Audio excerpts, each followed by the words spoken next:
Good morning, everyone. Welcome to this episode of Beyond Max Q. I'm your host, Mollie Jahner, and I am joined today by some new friends. I actually reached out to Helen Farrell, who's the CRO for Vistory Secure, all things revenue, but all things networking and relationships, via cold outreach on LinkedIn. And we just hit it off and became instant friends. We have quite a bit in common, and I got to hear about her story and all of the cool things that she's doing with Vistory Secure. And so I'm excited to have her today. And then we have her COO for Vistory Secure. We have retired Brigadier General Gary Connor here with us today, and he is going to share some of his insights as well as the wealth of knowledge that has come out of your career and your experiences in the defense community, not just the defense community itself, but also helping startups in the defense community. And so I'm very excited. It is a privilege to have both of you here today. And with that, I will kick it over to Helen to start. If you wouldn't mind just talking a little bit about Vistory Secure and what you're building, I think that would be great. Good. Thank you, Molly. A pleasure. Well, Vistory Secure started in Europe, and we're just standing up the USA operation within the last year. So, with that going forward, the fundamental reason that Vistory Secure started and what we do, it's in how we move and manufacture critical assets in the digital age. As defense and industry shifted to additive manufacturing, the biggest risk wasn't the machines like everybody was talking about. It was the security of the digital blueprints themselves. Mm-hmm. If your IP, other words, your intellectual property, or design files are compromised, you're just not losing data, you're risking mission failure and, of course, national security. So we started Vistory Secure in the US. The name Vistory came from a combination of two words, virtual and history. And it reflects the company's mission to bridge digital innovation with industrial legacy. So we built a platform that doesn't just theorize about security, it's actively protecting IP, authenticating every transfer, and tracking every move from the design lab to the battlefield. And this isn't just talk, we're actually doing this today. Our tech is already securing Ukrainian battlefield, safeguarding UAV production, and very importantly, we're running on NATO aircraft carriers, and we're integrated into the EU government networks. So this is what we're doing, and we're doing this today actively right now. Well, you mentioned that the headquarters are in France, but you're here in the States now. I would love for Yes. you to talk a little bit about, and maybe Gary, this question goes to you, but what did that process look like? What does it look like? Tell me a little bit more about that. Sure. Again, a pleasure to be with you, Molly, and the team this morning to have this conversation. The um, the first step really is once you uncover a technology like this, is to build trust with the folks in Europe that the team that we're formulating in the United States can actually help with that pivot and that emplacement of that operation in the United States. So that's really step one. And then there's a host of details associated with business operations and technology transfer and licensing of the IP to establish that base in the US so that you can operate independently, but with a relationship and connectivity to the European founders, the European team. Well, and now you're here and you're building out, and I would love for you to talk a little bit about, okay, things are going on all around the world, but how are we focusing in on like the cybersecurity and the pieces here in the States domestically, and how does Vistory Secure US address those? Yeah, great question. And I want to pivot from what Helen started with at the beginning. So the the mission imperative starts with um, a more robust manufacturing and industrial base. And if you think about a robust and industrial manufacturing and industrial base that is not just centered in one location, but also has distributed operations. Now, we can talk about distributed operations in the United States, but you can also envision distributed operations around the globe. Mm-hmm. So it's that distribution function that allows you to scale and make the industrial base more robust, that then creates the need to protect the data that moves from the centroid, if you will, the mothership of the industry, to Mm-hmm. those outposts that are going to be building the equipment. So to protect the IP, we focus on a capability that's based fundamentally on blockchain technology that allows the secure transport of that data from point A to point B. Mm-hmm. What the manufacturers worry about is really two things. Did my data get there securely Right. and without compromise, because those are my crown jewels? And Mm-hmm. the second is, will that part be printed in an authoritative manner and suitable for the mission? Because if the Mm-hmm. mission is compromised because the part is messed with through hackers or whatever means, then that's a mission failure that not only impacts the warfighter, but reflects on the company who provided the part. Well, and what's an example of that? You talk about hackers, and I think everyone has this like idea of like people in black masks, and I mean maybe that's just me, like behind a screen, but like what does that actually look like in practice? Especially like in the field.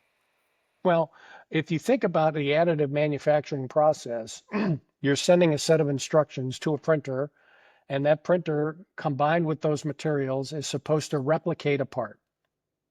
Okay. And that replication of that part is supposed to be two standards, both manufacturing standards and the standards for the weapon system.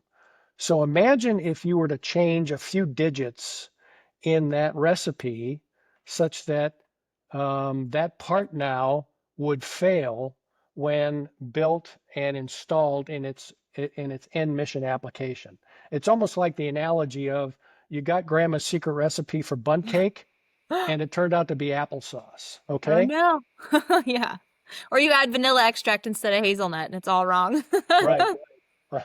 I love that's a happier image. So I like that. That's good.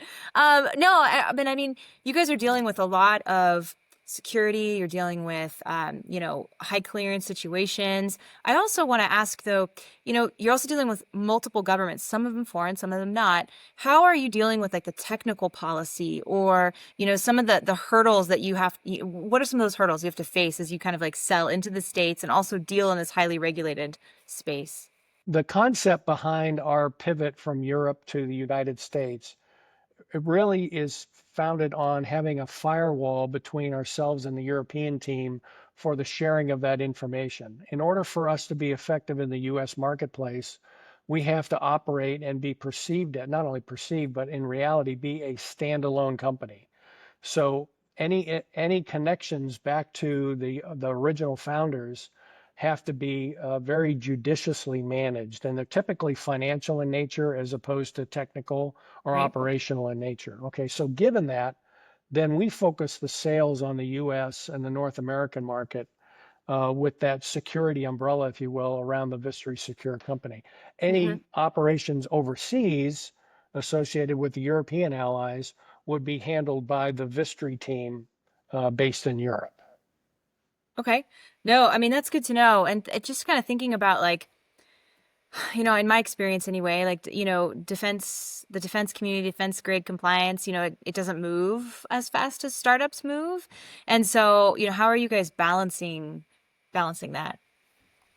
That's a great question. So we managed to connect with a company that has a service. It's called Defense Readiness. Okay. And they focus on not only US companies, okay, if you are a startup and you want to come into the defense industrial base, there's Hmm. a whole host of actions, a checklist, if you will, that you have to follow in order Hmm. to be defense ready, okay?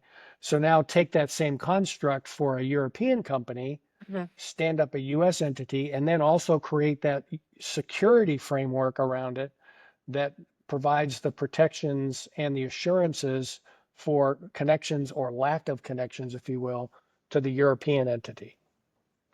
So Yeah, there are that's a good. companies out there, Molly, that focus on that as a service so that Mhm. companies don't have to try to reinvent the wheel or just go through a discovery process to figure this out. They already have a formula for helping companies with that. Well, and people like yourself, right? I mean, people who've been there and done that. So here's a question I get a lot actually out of our community. How does one engage retired general officers from the military? Well, we're actually a very friendly bunch, Yeah, I okay, was gonna say, for the where most where part. are they hiding? All right. Um, there's a variety of forms that you can do it. You can do it on LinkedIn. There's an entity called the Task Force General Officer Network, Hmm. TFGON, Okay. which I'm a member of, which is a collection of retired and soon to be retired flag and general officers. And so there's a variety of ways that you can reach out. Everybody has networks and connections to different folks. And then typically what I like to do as a retired general officer is I try to help companies um, break through and succeed in Hmm. that very high barrier to entry called the federal government and the Defense Department. Hmm. And so general officers and other retirees help folks navigate that space because they've lived on the other side of that and understand who to talk to, what are the rules, et cetera. Well, and it sounds a lot like networking. And I'm going to toss this over to you, Helen, because you're very good at this. I think founders who are looking to network, get started. I mean, you have a sales background, a marketing background. How do you get started? You're starting a new company, you're at a new company. Where do you begin with a network? Start with bringing in a great team to support you, which is what I have, and I'm fortunate to have that. And working and collaborating with different partners. Currently, today, we have some really wonderful partners in Europe that do business here in the United States, and we're collaborating with them. Some General Dynamics, Thales, BAE, to name a few. We also collaborate with different organizations and partnering with the Oracle for Startups, which exposes us to an awful lot of different aspects as well. We partner with 3D printing companies like Stratasys and others. And then we try to collaborate with as many different organizations as possible. So we develop more of a channel program where we work with different partners and they will either embed our solution as part of theirs for a key differentiator in the industry, or we just partner, depending on the different types of partnerships. Hmm. Well, and so are you guys going to a bunch of events then? Or how are you spreading the word? A variety of different techniques. Events are great for doing that, but social media and marketing on social media is also important. Um, and also back to the ecosystem discussion that Helen mentioned is engaging with those folks and describing your value proposition and what you bring to their mission, Hmm. and using that as both an opportunity for them to tell your story, as well as to get critical feedback as to whether or not your features are great or you need to make some changes. The way I like to think about this, back to your original question to Helen, is if you start with a circle on a chart and you say, okay, this is my capability, and you start having conversations with yourself about, okay, what is the value I bring? Who would benefit from that value? And you start to establish connections Hmm. around that chart. A lot of companies start out on the commercial side of the house, Right. and they have phenomenal capabilities. And they started that way by Hmm. doing that type of mapping and networking, if you will, on paper. But then when you pivot into the defense and the federal space, it's a completely different Right. map with completely different players. So you've got to almost copy, paste, and then reframe that Hmm. in the federal space. Well, I like what you said about the commercial. So I think a lot of folks start in commercial and then pivot into federal, but you guys are in the defense space. I would love to hear a little bit about your commercial plans. What does that look like? What are the applications there? We just started entering into the commercial space in parallel with the defense space. So some of the new markets that we're entertaining with partners, of course, would be healthcare, for example. That's a big one for additive manufacturing. And we partner with a lot of 3D printers that are focused primarily in that area. Logistics is another one. Um, Anywhere that security is paramount Mm-hmm. is really the angle. And so we're looking at the close relationships we have currently and expanding and growing with them and moving into the different vertical markets in the commercial space. Um, we're also expanding in geographies as well, right? So we'll be setting up all the Americas here with Vistory Secure, and Mm-hmm. that's going to expand with different partners, again, with different vertical markets that they pursue. Mm-hmm. No, that's good. I mean, that's a great answer. To be honest, I like that. It's very eloquently done. I want to pivot a little bit and talk about funding. So one of the things that our group really cares about is funding. How are you finding funding? Where are you getting funding? And I think you're very unique in that you have an established parent company, but you're also kind of acting as a startup in the States. So what does that look like for your company? Funding is a tough question. It is really hard. So that's what we're looking at right now. So for the U.S. Vistory Secure Americas, um, what we're starting with is private equity funding to get ourselves established and get ourselves defense ready for the U.S. market, where we're working with different partners that Gary had mentioned that will get us defense ready rather quickly so we can accelerate that. We are looking for partners from a funding perspective, investors. Um, we have a good pipeline and we have a great solution that we offer and a key differentiator in the industry that so with all our channel programs, I think that looking for an investor that understands the channel program and the building an ecosystem is really what we're looking to find at this stage of the game. I would add to what Helen said, Molly, that um, before you start, in my mind, before you start chasing investors, you need to have a firm handle on what your value proposition is and how the cash register is going to ring so you can demonstrate what the return on investment would be and how fast that would occur based on what you can deliver. No, those are good answers. And I ask because I think a lot of founders think, okay, I need money. I'm bootstrapping. How do I get the cash to make it to the next level? And so I just wanted to see, how you guys are approaching it. And it sounds like it's like revenue's your best investor. And then you can find the right partners, is kind of what I'm hearing you both say.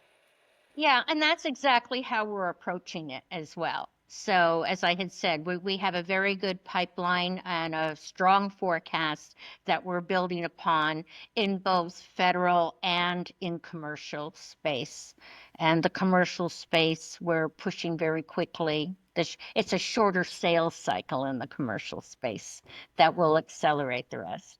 The other differentiator I would say, and it's a mixed story, is there already is a track record based on what the Vistory team is doing in Europe, okay? And they've already been through several rounds of discussions with investors and presentations of value propositions. So now it's a question of taking that story and translating it into a U.S. defense or a U.S. commercial market, and showing how that would apply or that would be tweaked to apply within our markets. Yeah, because it's not just a vision, right? This isn't just a vision anymore. We're already delivering results in the world's most demanding environments. I would I would add one other thought from the founder's perspective, you can get wrapped around the capability, if you will, and you think yours is the sexiest thing on the planet, and why wouldn't anybody want to throw gobs of money at us, okay?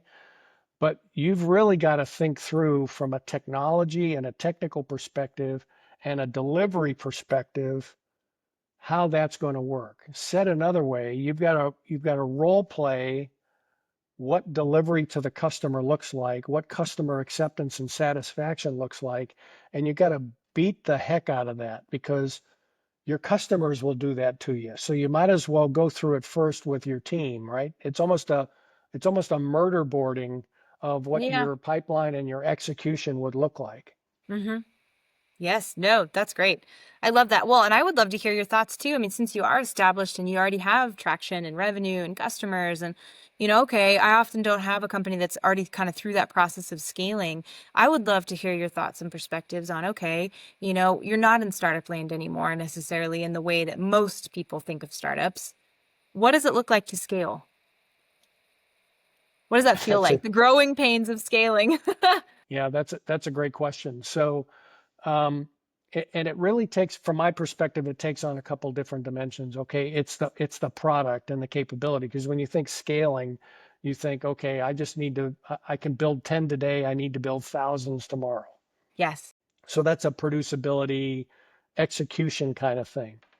But there's a whole organizational dynamic that goes with that. And I'm reminded of the Harvard Business School study that was done at least a couple decades ago, which says the folks who brought the company to where it's at today are not the folks who are going to bring the company to the next knee in the curve. And Mhm. so having a frank conversation with the founders, and this is where maybe boards of advisors are important for initial companies, not a board of directors, but a board of advisors. And you're judicious about boards of advisors that aren't yes people, but are Yeah. critics and keeping you honest. This is where a frank conversation between the board of advisors and the founders that say, Frank, you've had a great run. It's time to hand the reins of the horse over to somebody else. Is Frank a made up name? I have to ask. Yes. Okay, Yes. that's good. Okay, like, whew. All right. Sorry, Frank, if you're listening. I'm just kidding.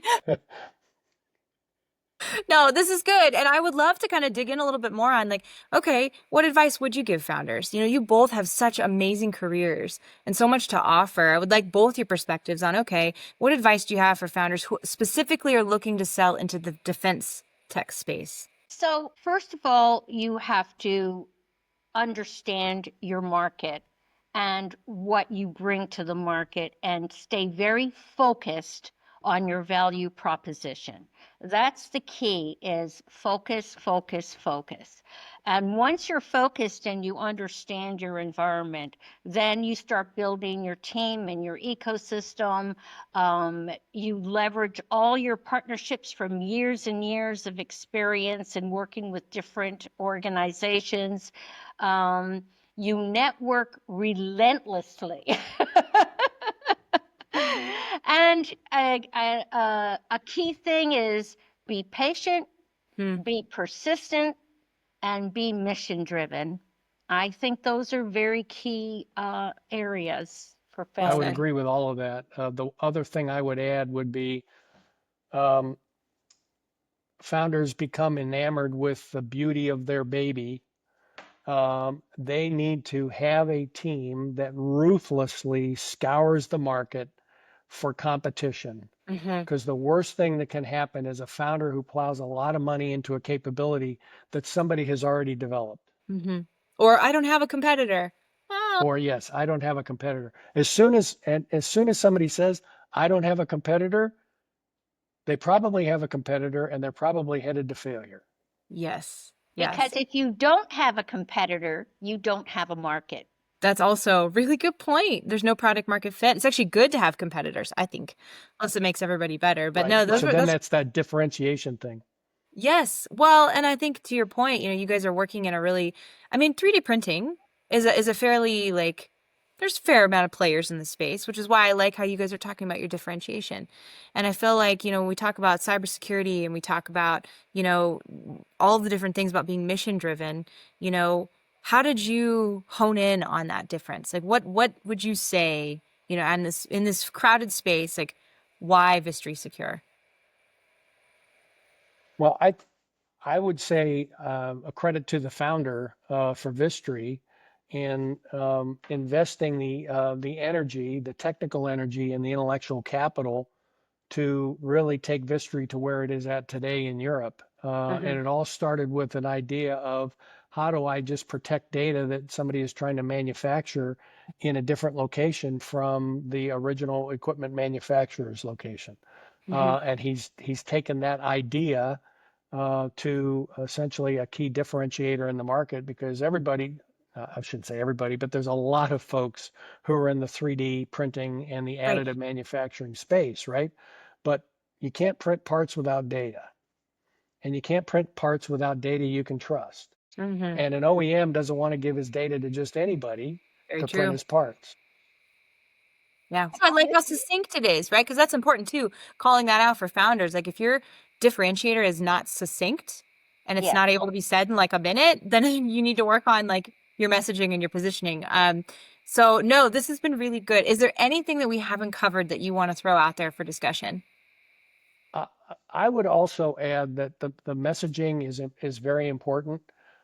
And if it's overly complex and not understandable to the average human being, you're going to lose folks. You can always dive deeper from a very simple concept, right? But if you start with a complex concept, folks' eyes will glaze over. I was taught very long ago that explain it like you're sitting next to grandma at the Yes. Thanksgiving table. And if she gets it, anybody can get it. Yes, exactly. Pass the rolls. I'm a big roll fan. I love Thanksgiving dinner, so I'm glad you used that as an analogy. It's also before lunch for podcast listeners, so I am also hungry, which is why we're thinking about food. But that said, we always wrap up with the same question. And I'm going to ask you each this question. So, what are you currently reading? And I don't know who wants to go first. I have an eclectic list, but the one I'm focused on right now is a book called The Devil Never Sleeps, which Oh, addresses the construct of everything is a crisis. And so, how do you navigate and crisis manage effectively and practice for managing through crises? that does that like also translate to like your home? So like the devil never sleeps, like crises of like your toddler and which one do you attend to first and all those types of things too. It's what it translate over. Right, right. Crisis is just a concept of scale, right? It could be Yes. very small, Okay. it Okay. could be very big, right? Okay. But how do you navigate those? I love that. That's a great one. Helen, how about you? Really, primarily what I'm reading about is mostly in the Harvard Business Review and other reviews on private equity investments. How do you position your company for funding, both in a grant area and with business partners?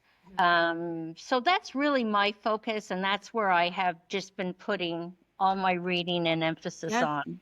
that's great. I love Yeah, I it. wish I could say like a wonderful book at this stage of the game, but I'm just too into the funding aspect of You're it. not in that season of life. When you get funding, then you're going to read more I about how to can use read a that book, funding is what's going to happen. a I love it. fictional book of some type, or Oh, I maybe I'll love it. pick up Gary's book and see about that. That It might be sounds an like a good interesting one. one. Well, I'll link everything in the video description as we normally do. And then if folks want to reach out to you, is the best way to do that LinkedIn or does that work Yeah, for I you? would say LinkedIn. Okay. LinkedIn would be good, and we have a Vistory Secure LinkedIn as well. Okay, perfect. Great. Yeah. Then we'll link all those things in the description. And I encourage folks to reach out to both of them because not just are they doing cool things, but they're also just tremendous human beings. So it's always good to add people to your network, like Helen said. It's very important. And so thank you both very much for your time. Very appreciated. I appreciate your wisdom and for sharing with our group today. And with that, I will leave it there. Thank you very much. We Thank you, Molly. appreciate the opportunity, Best to everyone. Mollie.